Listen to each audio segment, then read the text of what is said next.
significado. Uhum. Eu quero alguma coisa, tu queres alguma coisa, e é importante. E Carl Rogers, que é o pai da psicologia humanista, fala muito Uhum. sobre isso, sobre haver congruência naquilo que nós pensamos e naquilo que nós fazemos para dar o resultado que nós queremos. Mas a maior parte das vezes a infelicidade Uhum. vai resultar da ausência dessa congruência, porque eu vou considerar ou conceptualizar que a felicidade é o que o outro tem. E vou passar a minha vida a tentar alcançar o que o outro tem, Yeah, quando a felicidade tem que ter sentido para mim, yeah. acima de todas as coisas, porque só assim eu serei realmente feliz. Uhum. Felicidade é eu estar a celebrar uma coisa que só eu entendo o significado, mesmo quando ninguém estiver a celebrar. Uhum.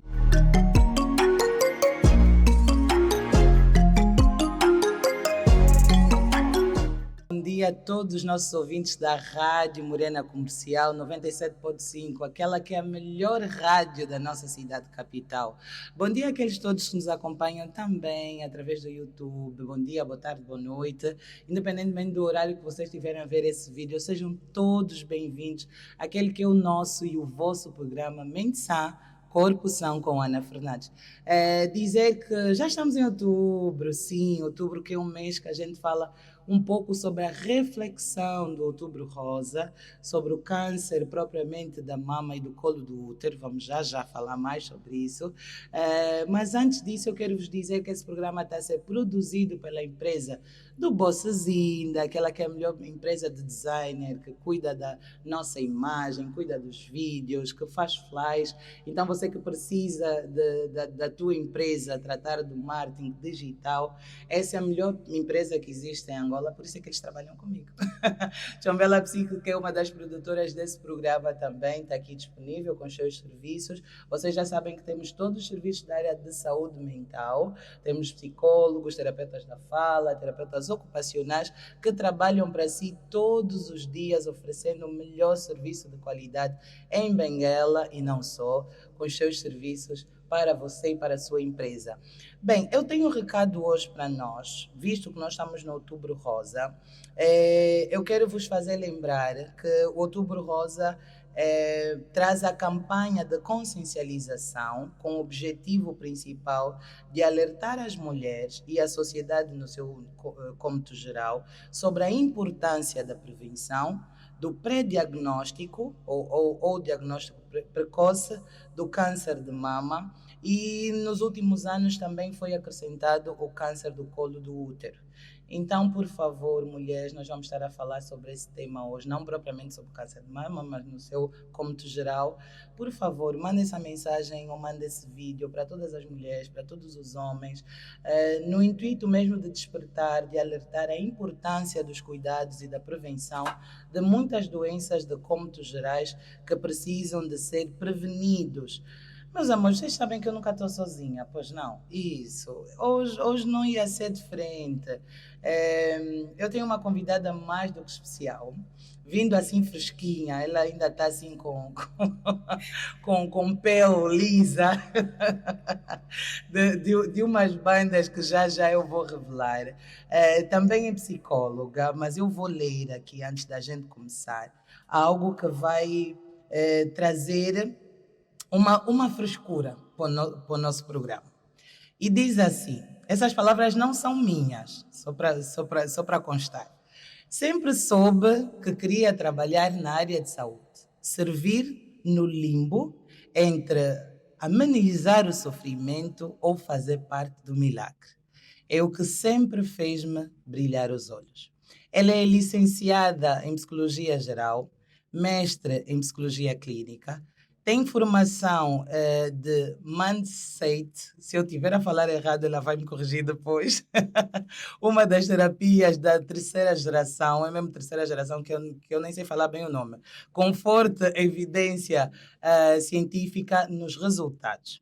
A nível de experiência profissional, ela colaborou nos serviços de psicologia da Universidade Lusófona, em Portugal, no Porto, onde fez também a sua formação, e foi responsável dessa área durante algum tempo.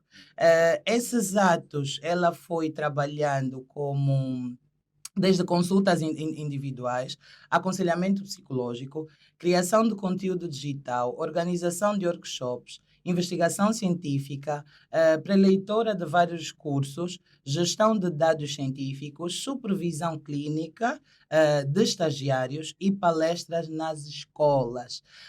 De momento, continua a sua formação, porque, nas suas palavras, ela diz o seguinte: um profissional de qualidade nunca para de estudar, com o objetivo de aprofundar mais na sua área profissional, que vai ser terapia de casais. Ela é casada, é minha convidada e chama-se Carolina Agostinho de Brito. Seja bem-vinda, doutora. Obrigada. Bem, todas as palavras que eu usei aqui tão bonitas não são minhas, são da doutora Carolina, que está já em Angola há alguns mesitos, né, doutora? Já está aqui há alguns meses. Eu não vou revelar detalhes, ela se quiser vai falar detalhes. Doutora, hoje vamos falar sobre o psico-oncologia, o papel do psicólogo com pacientes oncológicos. Ai, que palavra difícil. Mas antes da gente entrar propriamente no nosso tema, deixei de falar alguma coisa, errei na sua formação. Diga-me, ideia um bom dia ou um bem-vindo aos nossos ouvintes, doutora. Obrigada. Bom dia a todos. Bom dia a todos do YouTube. Bom dia, boa tarde ou boa noite, no horário que estiverem a ver. A única correção é a psicologia clínica e da saúde. Ok. Não é? Que a saúde é uma das coisas que vamos falar hoje, Sim, dentro da psicologia clínica. Sim. E mindfulness. Isso. Que é a terapia de terceira geração que está em alta. Antes da gente entrar em qualquer coisa, fala-nos um bocadinho mais sobre essa terapia, porque é muito novo para aqui, para Angola. Quer dizer, ainda nem tem aqui. Acho que vai ser a primeira a trazer. Ai, então, interessante. Olha, só para avisar, também é colaboradora da Chombela Psique. Então, vocês precisarem de uma profissional de qualidade, Chombela Psique, tá bem? Então, já está resolvido. Marquem já as suas consultas. Exato. Agenda aberta. Sim, doutora. O Mindfulness é uma terapia que faz parte do eixo das terapias de terceira geração. Ok. Porque nós fomos evoluindo, né? Primeiro tínhamos as terapias mais baseadas no modelo biomédico, que era tudo da biologia e depois alguma coisa de psicologia. Depois fomos migrando para as terapias de segunda geração, que tem mais a ver com os aspectos cognitivos. Falamos mais de comportamentos e cognição. E as terapias de terceira geração voltam o seu foco mais para o bem-estar do paciente, no sentido de aprender a lidar com a situação que vive. Ou seja, muito mais do que curar, nós estamos agora a saber lidar e a nos adaptar à nossa situação. Por exemplo, mindfulness, muitas vezes confundindo com yoga e terapias de relaxamento, ele tem um foco de aceitação, ou seja, um dos pontos, um dos eixos tem a ver com a aceitação, e depois da aceitação tem a adaptação. Ou seja, imaginemos que há um vídeo muito famoso que espero que em algum momento possam ver, que é o The Black Dog, que é o cão negro.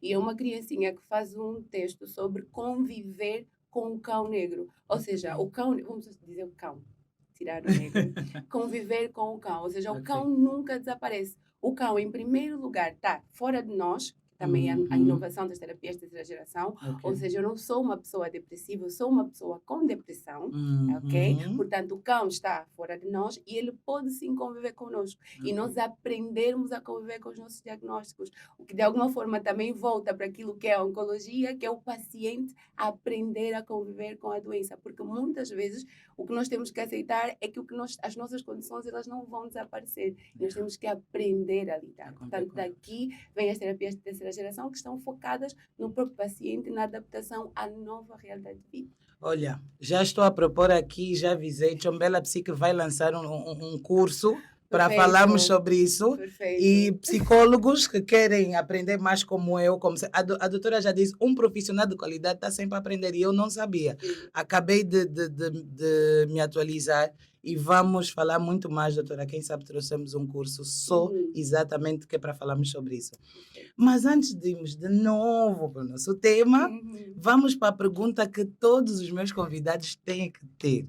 Por que escolheu ser psicóloga? E mandou-me um texto a falar sobre isso. Eu não li mesmo, de propósito, porque isso é uma questão que eu deixo os meus convidados explicarem. Onde é que nasce o sonho de ser psicóloga? Como é que foi esse trajeto? Nos conta um pouco sobre isso, por favor. Ok. Vamos dizer que, se calhar me considero uma criança que foi assim um pouquinho atípica. Ok. Exato. No meu, eu convivi com 4 irmãos desde sempre e de todos, se calhar era um pouquinho a mais calma. E hoje gosto de pensar a mais introspectiva. A criança das perguntas mais difíceis e mais aleatórias, é que pensava se calhar sobre tudo e todos e podia não comunicar, mas ao mesmo tempo estava sempre a pensar sobre alguma coisa e sobre o porquê das coisas. Portanto, sempre tive essa curiosidade e a minha curiosidade, coisa bem aleatória, era muito o que ia na cabeça das pessoas. E principalmente o que fazia as pessoas se comportarem de determinada forma. Por exemplo, se a minha irmã fizesse alguma coisa aleatória, eu não ia ficar chateada ou querer revidar, eu ia querer compreender o que se passou. E ficava nos porquês. Exatamente. E por que tu estás a fazer isso comigo, por exemplo? Portanto, sempre tive essa base muito introspectiva, muito de querer compreender o que se passa e o que não se passa, e etc. No entanto, ao crescer, não é, a perceber, basicamente, pelo menos ainda na altura, não é assim tão longe, mas era muita divisão entre ser médica ou não, ser professora, que nunca foi muito a minha intenção, mas hoje em dia já gosto muito, curiosamente. Eu acho que é de todo psicólogo, nós gostamos de ensinar. Eu acho que se desenvolve com o tempo. Com o tempo. Portanto, eu pensei, não quero ser psicólogo, não quero ser professora, vou ser médica. Mas, no entanto, eu tenho um medo absurdo de sangue. Boa, bem-vindo ao clube. Exatamente. Ou seja, a gente quer ajudar, mas nada que envolva sangue. Eu tenho um medo absurdo de sangue, mas eu estava tão determinada porque no meu ensino secundário eu comecei a estudar psicologia. Não é? Portanto, foi assim o fascínio todo, era a minha disciplina favorita e a minha professora, que já não lembro o nome, foi incrível também na forma como passou os ensinamentos. Portanto, disse, eu quero ser psicóloga. Só que a psicologia, se hoje estamos nos termos em que estamos em Angola, na altura, ainda muito mais retrasado, eu não conhecia um psicólogo na minha esfera. Portanto, eu não sabia o que era ser psicólogo, eu não tinha nenhuma referência. Mas eu já ouvia de psicologia fora, então eu pensava, se calhar eu vou estudar fora, porque isso aqui não tem muita saída. E depois da psicologia que eu ouvia, por exemplo, a minha professora, ela era formada em psicologia para dar aulas.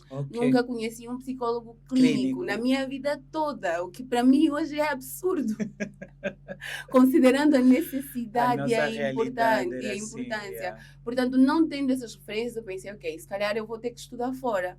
No entanto, chegou a altura de ir para a faculdade e eu pensei, se não tiver que ir para fora, eu posso entrar na faculdade de medicina, fazer os 6 anos, para perceber a loucura em que eu estava, fazer os 6 anos de medicina e depois, porque me disseram que no 3º ano havia a cadeira de psicologia clínica, então, podia suportar os ossos e o sangue, e depois fazer a especialidade, que era para ir 2 anos ou 4 anos a mais, que era para seres clínico. Então, esse era o plano. Mas não tem influência nem nada de uma irmã mais velha por aí? Até porque sabemos que a irmã mais velha é médica. Exatamente. Não tem aí um bichinho que já estava dentro de casa também, será para ir para a medicina? Não exatamente, porque o meu plano sempre foi muito objetivo. Sempre teve foco. Eu nunca quis ir para nada além daquilo que fosse psicologia clínica. Tá bom. Nunca me apaixonei por outra coisa. Sempre fui uma criança muito objetiva. Ou seja, eu sabia aquilo que eu queria e eu estava disposta a passar pelos 6 anos, que hoje me parece uma loucura. Só para chegar ao ponto de fazer a psicologia clínica, mas era o único caminho. Portanto, eu disse, let's go. Entrei na faculdade de medicina. Graças a Deus, nesse mesmo ano também recebi uma bolsa. Que é para estudar, para fazer os estudos fora, etc. Para um curso que eu imaginava, não é na altura, inocentemente, ingenuamente, que tinha alguma coisa a ver com medicina. Mas chegando ao país, a Portugal, era engenharia biomédica, que não tinha nada a ver com nada.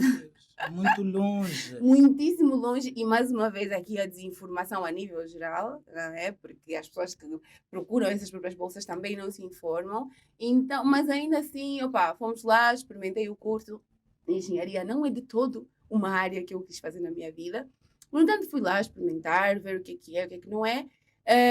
E depois de estar lá e ver, não é isso que eu quero, não vai me levar a lado nenhum, eu não quero trabalhar com máquinas, até porque o meu objetivo são pessoas. Então eu decidi, já estou aqui, longe de tudo e de todos, resta-me reorganizar a minha vida. Foi uma das fases mais estranhas e complexas da minha vida. Mas foi difícil? Foi extremamente difícil, eu tinha 20 anos, eu posso dizer que ainda sou uma pessoa muito mimada. Ok. Eu sou a caçula da minha casa, das meninas. Portanto, é mesmo assim uma coisinha que meus pais estavam, não, filha, isso é muito difícil, volta, não sei o quê, vamos fazer outra coisa, volta para a medicina e alguma coisa do gênero, ou seja, toda uma outra reorganização. Ok. Mas eu pensei, bem, estou no país onde sempre quis estudar. Perto daquilo que eu quero fazer, pá, vou sofrer. Mas vou. Vou sofrer e vou dar o litro por aquilo que eu quero, porque se é isso que eu quero, eu penso de uma forma. Se há algum sofrimento que eu tenha que passar para alcançar alguma coisa, e isso é algo que eu vou ter que fazer na vida, mais vale cedo do que tarde. Ok. Então, se é para sofrer, vamos sofrer já. Yeah. Então, portanto, fui lá, tirei meus leões, mudei-me para Lisboa, depois mudei-me para o Porto definitivamente. Ok. E foi lá onde fiz os meus estudos, vivi toda aquela loucura, todo aquele inverno, toda aquela novidade, 500 pessoas diferentes. No Porto já agora faz neve, Uhum. aqui é muito calor. Exatamente, tudo aquilo, tudo novo. Uhum. Mas uma das coisas que também eu comunico muito isso para as pessoas que vão para novos desafios é que não há maior prazer do que fazermos aquilo que nós realmente queremos. Porque quando chegavam os momentos difíceis, está muito frio, eu tenho saudade dos meus pais, tenho saudade do meu namorado, quero voltar para casa, eu lembrava que eu estava a fazer aquilo que eu queria e que esse sacrifício acima de todas as coisas era para mim. Eu não quis tocar nesse assunto, mas visto que ela tocou, me deu autoridade para falar sobre isso. Ficou durante quanto tempo fora? Noiva ou primeiro a namorar, depois noiva, só agora é que casou. Depois de tantos anos, como é que é passar por esse processo? E isso nós falamos diretamente também para mulheres, para pessoas que vivem esse processo distante da família, do relacionamento, ter um relacionamento à distância mesmo assim. Como é que é esse processo todo e não desistir, manter o foco naquilo que era realmente o teu objetivo? Meu Deus, está aqui a pergunta de 100 milhões de euros. Quando as pessoas me perguntam isso, eu realmente digo que realmente também não sei bem como é que nós fizemos isso, principalmente para mim, porque vamos começar de uma base, a minha linguagem de amor, uma delas é toque físico. Eu gosto de tempo de qualidade, estar junto. Portanto, foram quantos anos? Foram 6 anos. 6 anos. 6 anos. Tempo. Nessa luta não recomendo, família.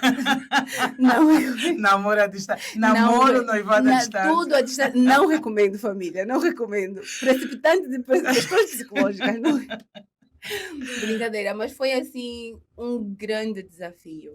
Porque vamos imaginar que o ser humano é um ser por si só que gosta de estar junto.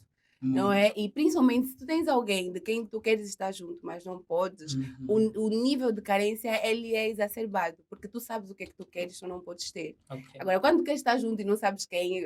É mais fácil. Agora, quando sabes que queres estar junto, sabes de quem queres estar junto e não podes, a carência é ainda maior. Portanto, foi muito difícil. Foram anos muito turbulentos. E, agora podemos dizer que valeu a pena, mas ainda assim eu digo que não recomendo. Até porque foi uma carência tripla a quadriplicar, porque nem família, nem nada, sozinha. Completamente sozinha. Se ainda tivesse família para ajudar, distrair, dar aquele carinho, é uma coisa. Agora, completamente sozinha, eu já não quero que meus filhos vivam isso. Eu só quero vos dizer que valeu a pena muito, por quê? Porque ela veio... muito barra, uma das melhores, ou a melhor, é a melhor, né? A melhor, amores.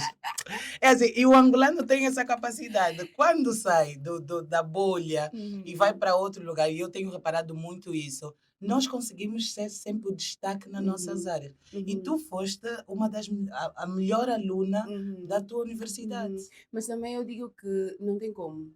Eu sempre disse, se eu estou a viver tudo isso, isso tem que ser a melhor. E depois, se eu sou a única negra da turma, eu estou a levar uma responsabilidade, eu não posso ter 10. Não, olha, meus amores, eu fico muito feliz porque os meus convidados são sempre muito barra e parece que cada vez evolui mais. Não é porque é barra aqui em Angola, é barra fora, pessoal. Não, mas agora vamos mesmo entrar no nosso tema e vamos falar um bocadinho sobre o que, doutora? O que então para as pessoas entenderem primeiro o que é a oncologia e depois vamos entrar na nossa área específica, né, como psicólogas, qual é o papel e o próprio significado de um psicólogo dentro da oncologia. Primeiro, se calhar, vamos elucidar os nossos ouvintes o que é a oncologia, depois entramos bem na nossa área. Ok. Isso. Portanto, a oncologia é basicamente a área da ciência médica que está especializada para os tratamentos de pacientes com cancro. Okay?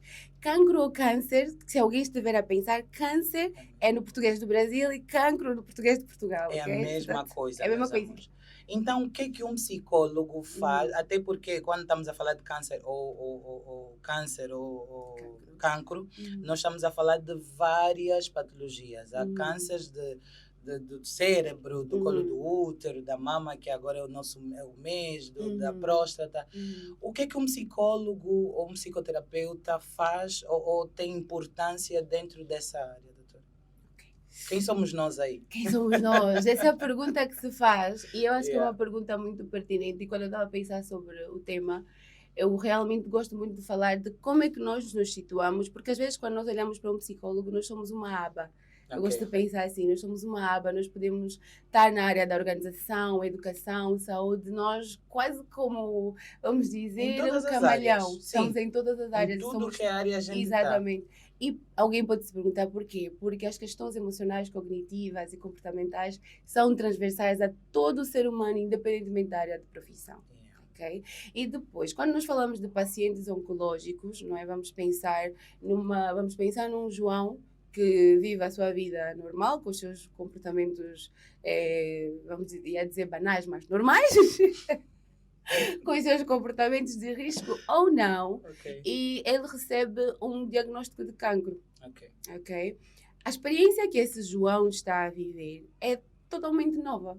E a essa experiência nova está associada a estresse, medo, incerteza e toda uma vivência. E quando eu falo do João, eu falo do médico do João, que está a transmitir essa informação e que vai se responsabilizar pelo João de agora em diante, que sobre o mesmo está uma carga de expectativas, sejam elas negativas ou positivas, ok? E falamos de quem? Da família do João, que agora passa, para além de serem familiares, a serem cuidadores.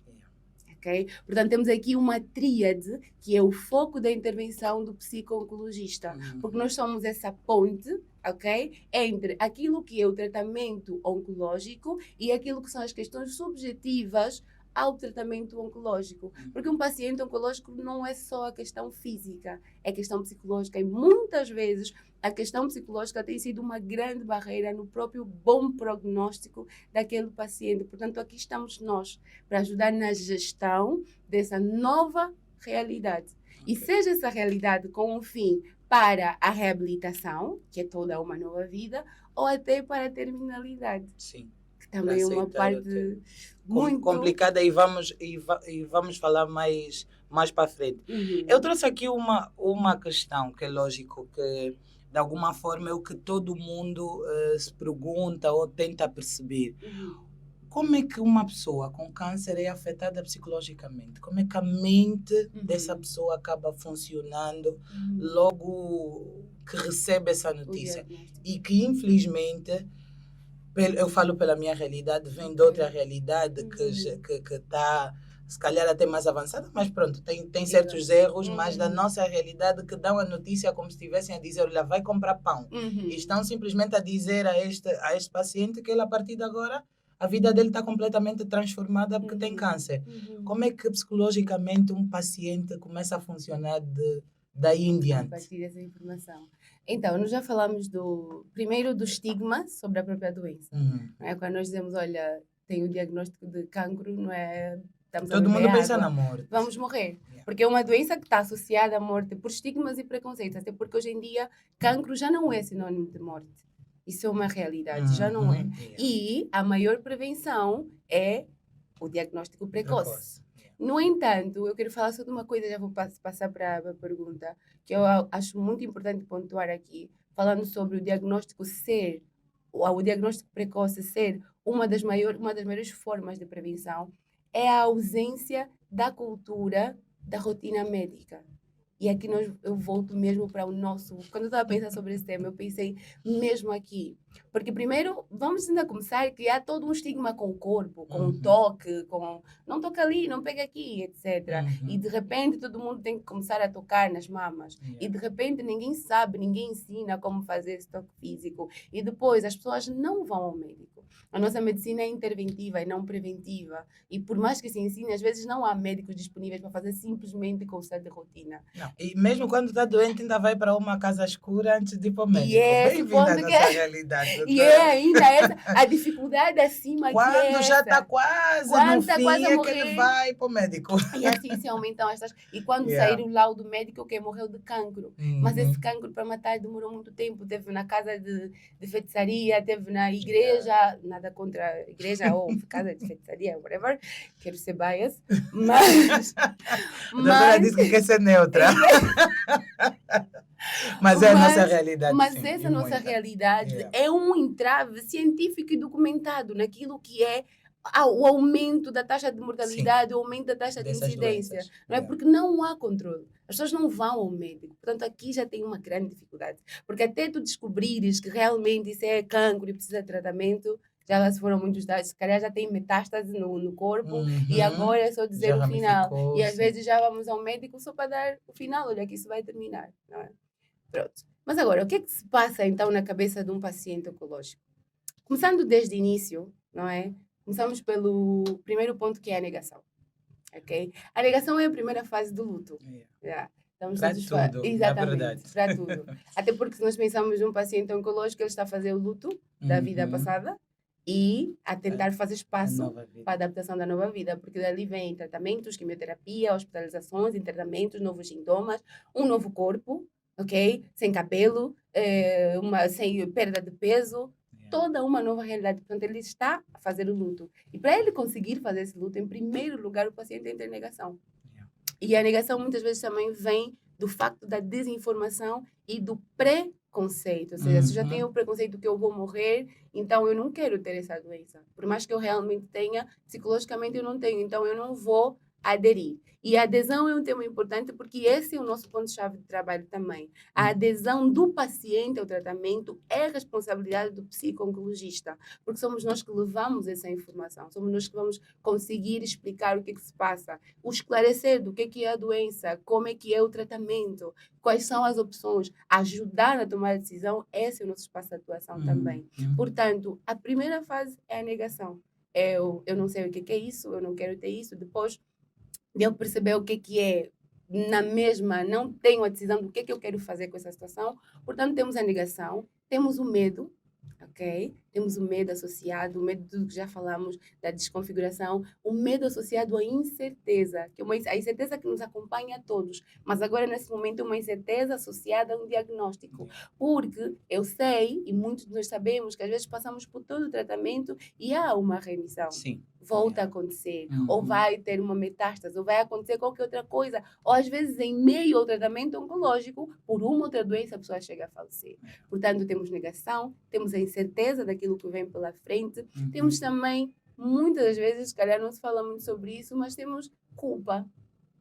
Por quê? Porque muitos de alguns casos oncológicos são realmente derivados de comportamentos de risco, mau hábito, sedentarismo, abuso de álcool. Okay? Muitos que tiveram cancro no fígado não foi porque o pai teve ou teve uma alteração genética, é mesmo um abuso excessivo de álcool. Okay? Portanto, aqui eu me deparo com o meu comportamento e o resultado desse comportamento que pode me causar morte. Era sempre se eu não fizesse isso, se eu não tivesse aquele comportamento. Exato. E uma pessoa que está a viver nesse assim não está disponível para tomar decisão que tipo de tratamento ele quer ter. Ele não sabe se quer fazer químio, ou se quer simplesmente tomar algum tipo de injeção, ou se quer ir para fora do país. Ele não sabe, ele está a tentar processar o que ele fez para chegar até aqui. Okay? Portanto, temos essa questão dessa culpa, às vezes há uma revolta, raiva também. E esses sintomas, esses sinais, se não prestamos atenção desde o início, eles podem desenvolver quadros psicopatológicos que vão agravar a própria vivência do processo oncológico. temos um paciente oncológico depressivo ou ansioso, com toda uma classe de perturbações emocionais que advêm desse mesmo diagnóstico. Portanto, um paciente oncológico está a viver tudo isso. E um ponto muito importante, nós falamos aqui da tríade que envolve essa intervenção. A equipe médica, que é aqui algo muito importante a se chamar a atenção. Ok, uma das coisas que eu estava a pensar em casa é: ok, que vocês estão habituados a dizer isso como se viessem a dizer para ir comprar pão, porque, vamos aceitar que às vezes fica automatizado. Olha, tu tens isso, passa. Tu tens aquilo, passa. Mas a verdade é que cada paciente é um paciente e deve-se respeitar a idiosincrasia de cada um. E essa singularidade na medida que se passa essa informação. Okay. Então, o psico-oncologista também está aqui para ajudar a equipe médica a perceber as repercussões emocionais da informação que ele passa a esse paciente, para que eles possam fazer isso de acordo com as características do paciente e os seus limites e dos seus cuidadores. Portanto, olha, vamos ouvir música. Quando a gente voltar, vamos falar mais sobre isso, que eu tenho um exemplo quer dizer, 2 ou 3 exemplos dentro da minha própria família, de notícias que foram dadas assim e que mexeram conosco drasticamente.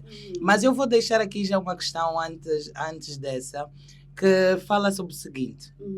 Para a psicologia não existe um conceito fechado sobre o câncer.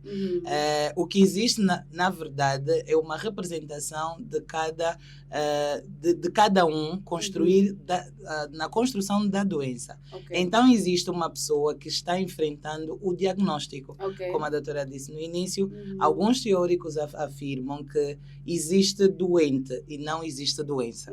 Vamos falar sobre isso depois de música e voltamos já.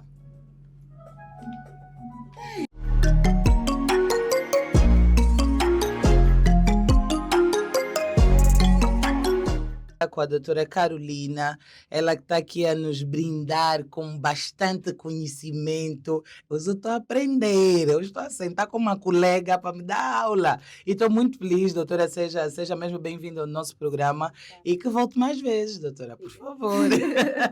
Meus amores, vocês sabem que esse programa está a ser produzido pela Tchombela Psique, aquela que é empresa de saúde mental, onde oferece vários serviços na área de psicologia, terapias da fala e outros contextos da saúde mental, e temos a nossa convidada como parceira da Tchombela. Então você já viu que ela tem cabedal, tem competência, tem novas técnicas de última geração, que alguns de nós não temos cá em Angola, e eu reconheço isso. Vamos já fazer uma formação sobre isso. Então você, se quiser também ter esse contacto, fazer uma consulta com a doutora Carolina, basta ter aqui já os nossos contactos que o nosso designer vai pôr.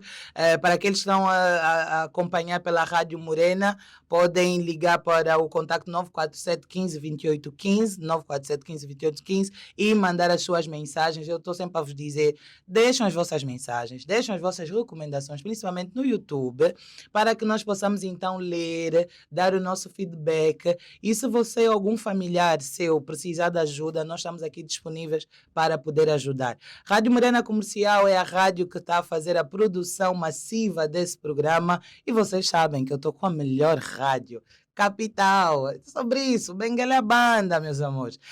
A empresa de Bossezinda, que são aquelas pessoas que cuidam da nossa imagem, nos põem no YouTube, cuidam do nosso Instagram. Então sigam, se vocês precisarem dos nossos serviços, estão aí disponíveis. Para todos aqueles também, empresas individuais que querem anunciar no nosso programa, tem aqui os nossos contactos disponíveis para você deixar o seu produto. As águas, eu não tenho água aqui nenhuma. Então, se quiserem patrocinar com as vossas águas, estejam à vontade, que a gente vai pôr aqui a vossa marca, tá bem? Estejam à vontade. Voltamos para o nosso tema, dizer que estamos no Outubro Rosa. Nós não queríamos começar a falar sobre o câncer exatamente da mama ou mesmo do colo do útero, antes de nós percebermos e levar toda a nossa sociedade a perceber o que é realmente o câncer no seu conceito geral, e por isso trouxemos uma especialista da área para falarmos, e durante o mês vamos sim falar muito sobre o tema virado não só o câncer da mama, mas também o câncer no seu conceito geral. Doutora, deixamos aqui uma questão, antes de ir embora, que alguns teóricos afirmam que existe como é que se diz? Não existe uma pessoa doente, mas existe doença. E no início falava um bocadinho sobre isso. Exato. Defina-nos lá então, ou ajude-nos a entender qual é essa diferença. Ok. No início nós falamos um pouquinho do exemplo do cão, não é? A menina Da e o seu menina. cão ao lado. Portanto, existe a pessoa e existe o cão. O cão acompanha a pessoa, mas o cão não é a pessoa. Isso. Espero não estar a confundir ninguém. Isso tudo para exemplificar a ideia de que nós somos a pessoa e nós podemos ter uma doença. O ser humano adoece. O ser humano não é a sua doença. Eu posso ser um paciente oncológico hoje, amanhã posso ser um paciente psiquiátrico, depois posso ser um paciente de uma outra natureza. No entanto, a mesma pessoa pode ser diversas vezes um tipo de paciente, mas continua a ser a pessoa, ok? E essa visão humaniza o ser humano. Porque se falamos também do início, né, que quando nós adoecíamos, tínhamos um problema massivo e éramos qualquer coisa aleatória, vamos imaginar, antigamente, muito antigamente, quando as mulheres tinham um fluxo de sangue, eram colocadas de lado. Ou quando nascia uma pessoa deficiente, era colocada de lado. O que é que estava a se problematizar? A pessoa, não a condição da pessoa. Existe uma condição médica e existe uma pessoa. Então, nós somos o ser humano que adoece. Portanto, como ser humano, ok, há sempre uma forma de resolver. Porque a doença nós podemos ajudar a curar, nós podemos ajudar a tratar, a lidar. E o ser humano permanece. E o nosso trabalho, né, como psicólogos, é cuidar desse ser humano durante o processo oncológico. E às vezes o que nos deixa enganar é esquecermos essa diferenciação, que ela não é uma pessoa cancerígena, até porque esse termo é muito pesado e tem muitos significados. Ela não é uma pessoa depressiva, ela é uma pessoa com um quadro clínico, não é? Com um quadro depressivo, um quadro oncológico que passa. Porque se nós fôssemos isso, não iria passar. Porque aquilo que nós somos permanece. E é da mesma opinião de que pessoas que são muito amargas, vivem a vida de uma maneira sempre a reclamar, sempre tristes, sempre como se estivessem a viver um peso por cima delas. São pessoas que são propensas a constantemente, não só câncer, mas está toda hora doente. É aquela pessoa que parece que todos os meses, principalmente quando o salário cai, é que não, é sério. Eu falo isso porque eu tenho feito muita autoanálise, principalmente da minha vida. E graças a Deus, eu sou uma pessoa que não fico doente. E mesmo quando eu tenho assim, alguma coisa quase a tentar doer ou a fazer, eu dou um jeito, porque eu acredito que o ser feliz, a cultura, e tem muita gente já disse para mim que acha que eu nunca estou feliz, acho que é só em frente às câmaras. Vocês já me vê por trás das câmaras, eu me concentro muito em frente às câmaras, mas eu procuro ter essa cultura da felicidade na minha vida, não só pelo bem-estar, mas também associado a doenças. A doutora concorda com isso? Well, 1000 coisas na minha cabeça agora mesmo. Podemos falar de coping, né, que são as várias estratégias de lidar com a situação. Podemos falar de estudos que comprovam que a solidão e a tristeza são fatores de risco para o desenvolvimento de quadros psicopatológicos e biológicos, ok? E depois podemos perguntar, na verdade, o que é a felicidade. Ou seja, não sei muito bem por onde ir, mas vamos começar, se calhar, pela ideia de sim, ok? A tristeza, a solidão, isso por acaso foi uma coisa que explodiu assim a minha mente, realmente me fez pensar em muitas pessoas que eu conhecia a viverem essa solitude. É o estudo que diz que as pessoas que são viúvas, não é? Fizeram estudos com casais, e que quando a pessoa, um deles faleceu, o outro adoeceu até morrer, não é? Ou seja, a solidão, primeiro nós não fomos criados para estar sós, não é? E quando eu falo de solitude, não estou a falar de estar casado, etc. É mesmo a solidão na comunidade. Nós fomos criados para estar juntos, seja de que forma. Somos seres sociais. Portanto, quando há esse isolamento, que consequentemente traz tristeza, família, vamos concordar, ok? Solitude traz a solidão, não a solitude, mas a solidão traz tristeza, provoca essa tristeza. E esses sentimentos, eu não vou cair muito no clichê da amargura, mas esse isolamento social, vamos chamar assim, claramente é um precipitante de doenças, ok? Sejam elas de fórum psicológico ou de fórum biológico, ok? Porque o isolamento traz isso, traz uma confluência de fatores, porque tu ficas um pouquinho mais introspectivo, talvez ficas muito mais a viver dentro da tua própria psique e às vezes ausente daquilo que se passa ao redor, porque a sociedade nos traz isso, nos permite sairmos da nossa realidade para entrar noutras. Isso também é um fator de proteção que a convivência traz. Portanto, sim, se nós vivermos nessa amargura, nessa infelicidade que queremos insistir, estaremos vamos dizer, juntar fatores que, com a sua comorbilidade, vão nos causar, sim, algum quadro psicopatológico. Que é o que na nossa área a gente acaba também trazendo um bocadinho para a somatização, né? Que é quando os fatores psicológicos acabam se tornando físicos. Exato. O recado está dado. Vamos ser felizes. Vamos trazer coisas boas, energias positivas para a nossa vida, porque o nosso dia a dia, o nosso cotidiano já é tão corrido. A semana passada falava com o meu convidado e falamos sobre o estresse, essa dinâmica de vida corrida e o quanto isso também acaba afetando a nossa saúde mental.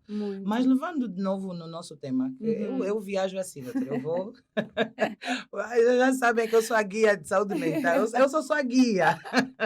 Eu queria só aproveitar e falar um pouquinho sobre a questão da felicidade. Esteja à vontade. Porque eu acho que é importante, se nós estamos a falar que fatores como tristeza, isolamento, podem sim causar doenças do fórum biopsicossocial, vamos dizer.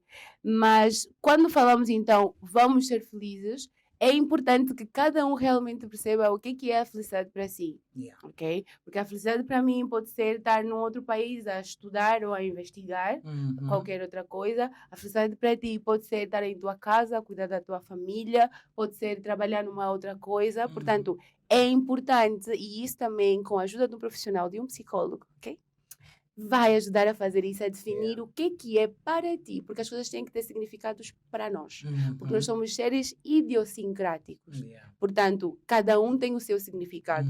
Eu quero alguma coisa, tu queres alguma coisa, e é importante. E Carl Rogers, que é o pai da psicologia humanista, fala muito sobre isso, sobre haver congruência naquilo que nós pensamos e naquilo que nós fazemos para dar o resultado que nós queremos. Mas a maior parte das vezes a infelicidade vai resultar da ausência dessa congruência, porque eu vou considerar ou conceptualizar que a felicidade é o que o outro tem e vou passar a minha vida a tentar alcançar o que o outro tem, quando a felicidade tem que ter sentido para mim, acima de todas as coisas, porque só assim eu serei realmente feliz. Felicidade é eu estar a celebrar uma coisa que só eu entendo o significado, mesmo quando ninguém estiver a celebrar, ok? Portanto, sobre felicidade é isso, é importante que cada um tenha esse conceito, acima de todas as coisas.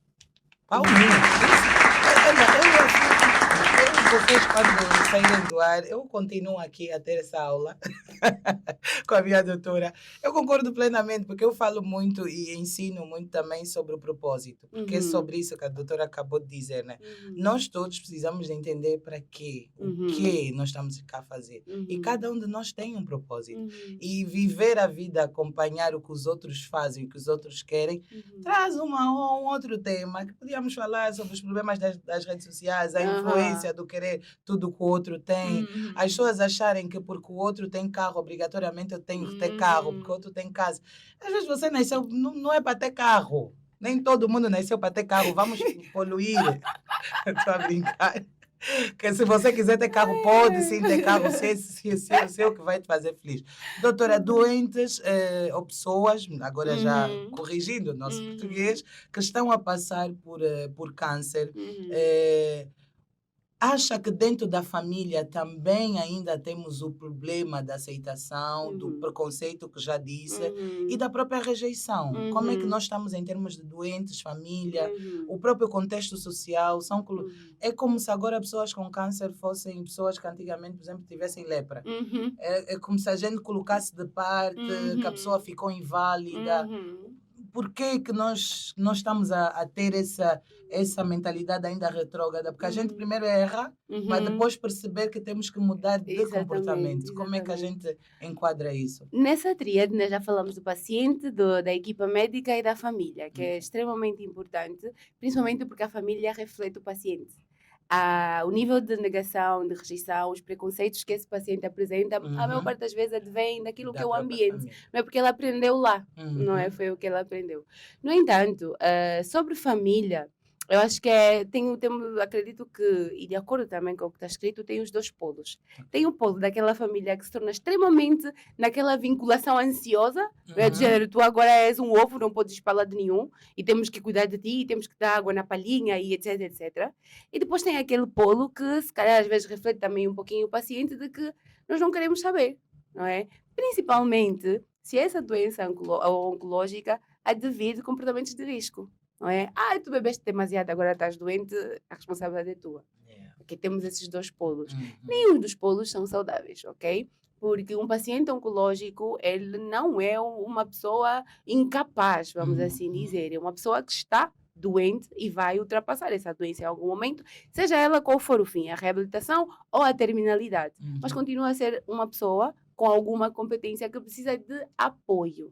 Okay? E muitas vezes as famílias, quando estão no polo ansioso, que fazem tudo por aquela pessoa, transferem essa ansiedade para a mesma pessoa. Muitas vezes o paciente pode estar a aceitar, mas a família não, e a família transfere isso. Os medos que a família tem. E uma das coisas que também se diz a nível da literatura é o controle da visitação.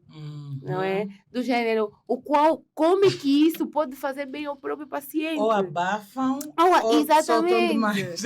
Ou vão embora de uma vez, quer dizer, não tem aqui o meio termo. Então, às vezes, ir crianças visitar, ou ir o filho, e a pessoa está muito debilitada. Portanto, toda essa situação tem que ser gerida de acordo com o bem-estar do próprio paciente.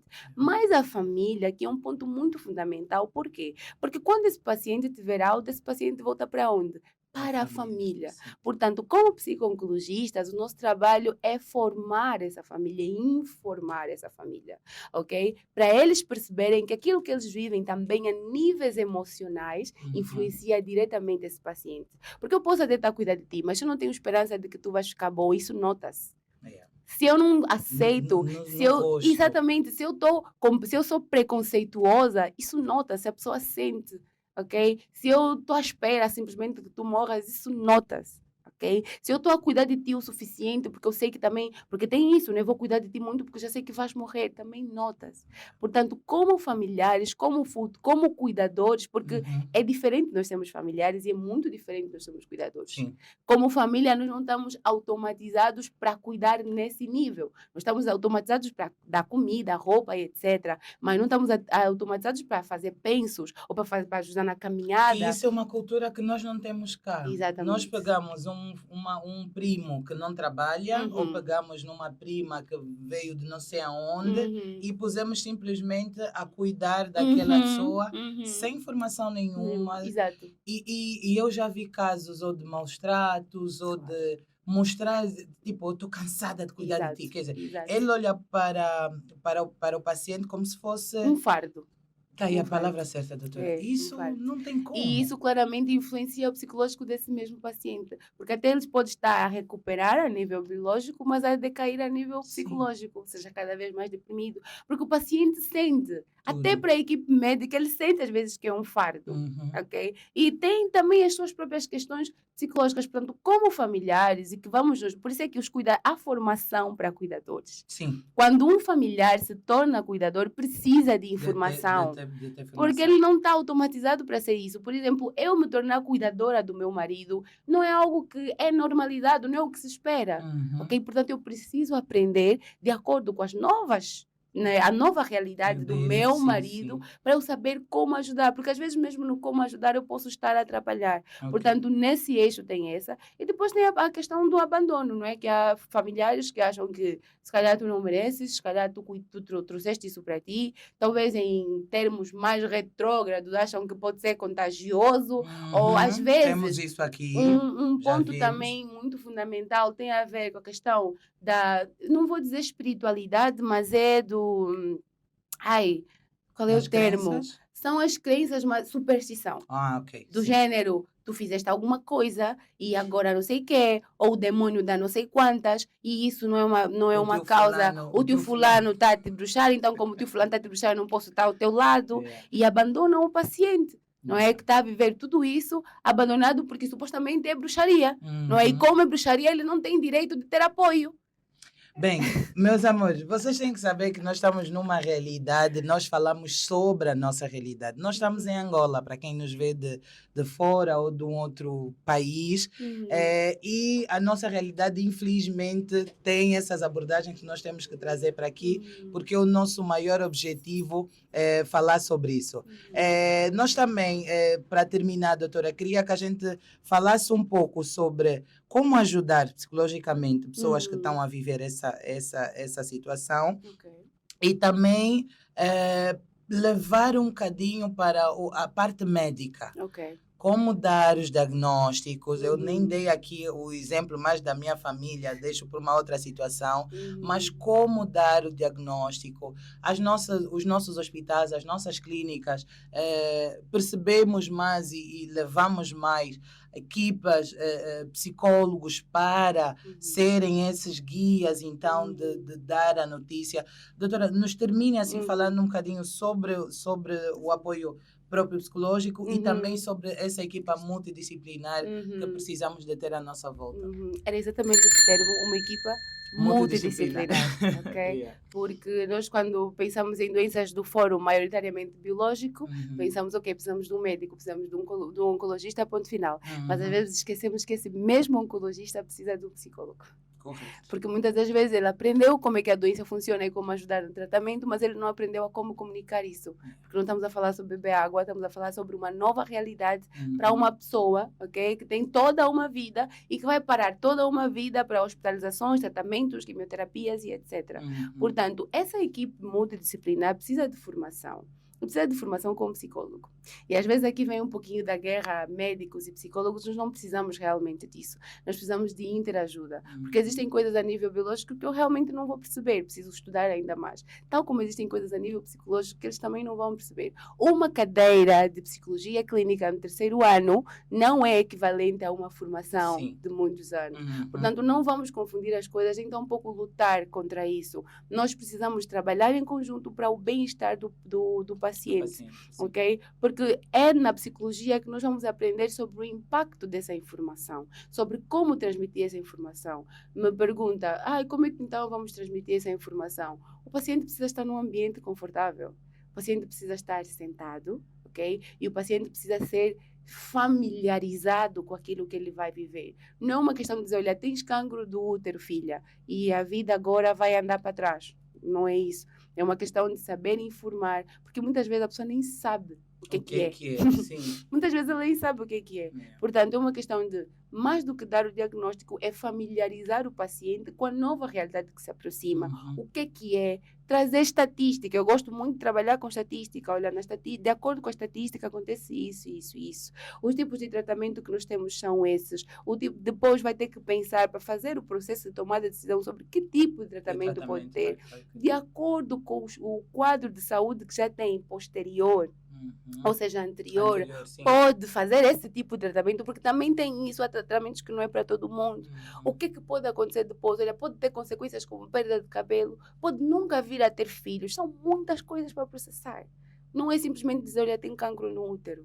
É uma questão de informar o paciente com cuidado e mostrar as opções. Por quê? Porque as opções são a única forma de dar algum tipo de esperança. É tu informares, ok, sim, temos uma doença, mas também temos como ajudar, temos como tratar, indicar de imediato um psico-oncologista. Isso é uma obrigação, ok? E em todos os casos de oncologia, tem que ter um psicólogo. E se não, em todas as áreas. Okay? Qualquer situação que o paciente estiver a viver, ele precisa de um especialista a nível de psicologia para acompanhar, ok? Porque ele não vai conseguir, por exemplo, tomar a decisão sozinho, não vai conseguir aderir ao tratamento sozinho, e às vezes não tem família para ajudar, portanto um psicólogo serve disso, traz essa glue, essa cola, não é? Essa adesão a todo esse processo e essa esperança também. E ao mesmo tempo, falando já de como é que nós vamos nos posicionar, há um ponto muito importante que é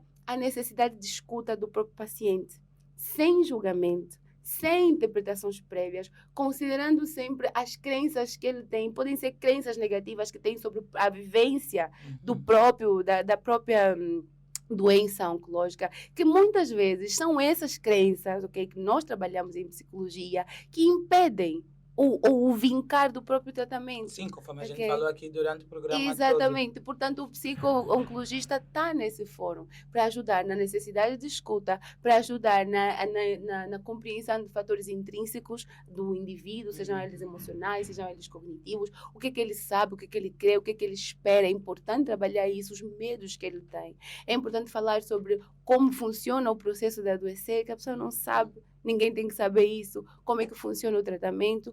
Uma coisa muito importante que vamos já dar aqui mais esse pontinho, né? Que o psico-oncologista é a ponte, ok? Que vai ligar paciente, médico e família. E ele trabalha nesse fluxo, ok? E a psico-oncologia tem 2 pilares, que é a ideia, o primeiro pilar é a ideia do ser humano como um ser integral. Então, como aqui temos corpo são, mente sã. Ou seja, não existe dualidade. Então, há essa conexão entre mente e corpo que são interdependentes e se co-influenciam. Portanto, a psico-oncologia traz essa noção. E depois tem o ponto do ecossistema.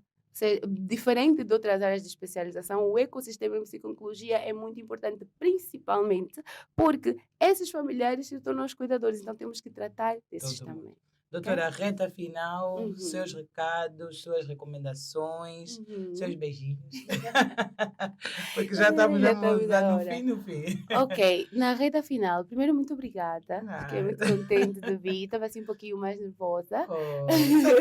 Isso é tudo paz. Energia positiva. Fiquei mais nervosa, mas foi muito bom, gostei muito. Eu gosto muito de falar sobre muitos temas, portanto, I'm here. Como reta final, visto que estamos em Outubro Rosa, estamos a falar sobre cancro, gostaria de deixar a noção, o ponto final de que realmente os nossos comportamentos, os comportamentos de risco, eles corroboram para o desenvolvimento de doenças oncológicas. Isso é muito sério. Às vezes pensam, eu beber muito, ou eu me drogar, ou eu ser sedentária, que às vezes não falamos muito sobre isso, corrobora sim, ok? Portanto, vamos fazer autoexame, ok? Não é nossa cultura, mas vamos começar. Alguém tem que começar de algum lado, ok? Vou começar eu, começas tu aí do outro lado, começamos nós. Alguém tem que começar, porque eu quero começar, a minha filha tem que fazer, então vamos mudar uma geração. E eu penso sempre que cada pessoa é uma nova geração. Se nós pensamos assim, nós vamos perceber a responsabilidade que está sobre nós na mudança das coisas. Portanto, autoexame, alimentação saudável, família, ok? Não é só comer chia e aveia, também comer mais do que hambúrguer e pizza. Existem muitas outras opções que são saudáveis e são muito saborosas. E principalmente cá no nosso país.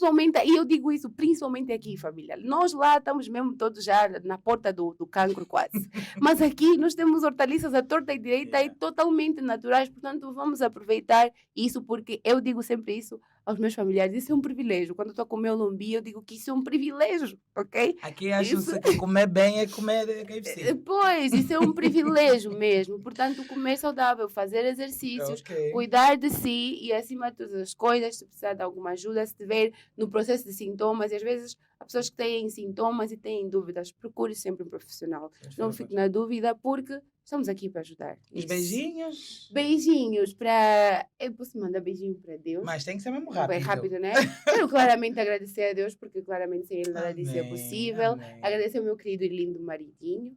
Que ele está aqui no estúdio.